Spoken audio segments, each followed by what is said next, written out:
প্ৰেমে কাল হ'ল দুৰ্ভগীয়া দুৰ্গীৰ বাবে অবৈধ প্ৰেমে সকলো কাঢ়িলে বিধৱা দুৰ্গীৰ পৰা 5 দিনে নিখোজ হৈ থকা দুৰ্গীৰ অৱশেষত উদ্ধাৰ হ'ল নিথৰ দেহ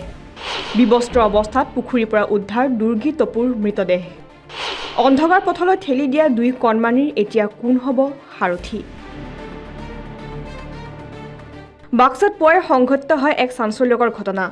অবৈধ প্ৰেমৰ কৰুণ পৰিণতি স্বৰূপে মৃত্যুক সাবতে দুৰ্গী তপু নামৰ এগৰাকী বিধৱা মহিলাই 5 দিন ধৰি সন্ধানহীন হৈ থকা মহিলাগৰাকীক বিচাৰি চলাথ কৰিছিল পৰিয়ালৰ লোকে আৰু অৱশেষত কৰমতুলি পথাৰৰ এটা পুখুৰীত উদ্ধাৰ কৰিলে মহিলাগৰাকীৰ মৃতদেহ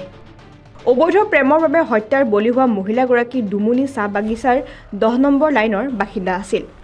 বিধৱা মহিলাগৰাকীৰ সৈতে লিপ্ত হয় অপকৰ্মত আৰু তাৰ পাছতে মহিলাগৰাকী নিৰ্মমভাৱে প্ৰাণ লয় থমাছ কুজুৰ নামৰ এইটো লম্পতে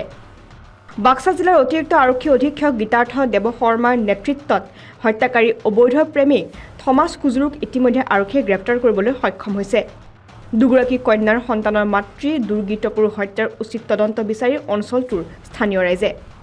ভাৰত ভূটান সীমান্তৰ দুৰ্গম অঞ্চলত আত্মগোপন কৰি থকা অৱস্থাত আৰক্ষীয়ে গ্ৰেপ্তাৰ কৰিছে থমাছৰ উপৰিও হত্যাকাণ্ডটোৰ লগত অন্য কোনো লোক জড়িত হৈ আছে নেকি তাৰ বাবে আৰক্ষীয়ে এতিয়া আৰম্ভ কৰিছে তদন্ত প্ৰক্ৰিয়া পুনৰ অবৈধ প্ৰেমে কাল মাতি আনিলে এখন ঘৰলৈ আৰু মাতৃহাৰা কৰিলে দুগৰাকীকৈ কণমানিক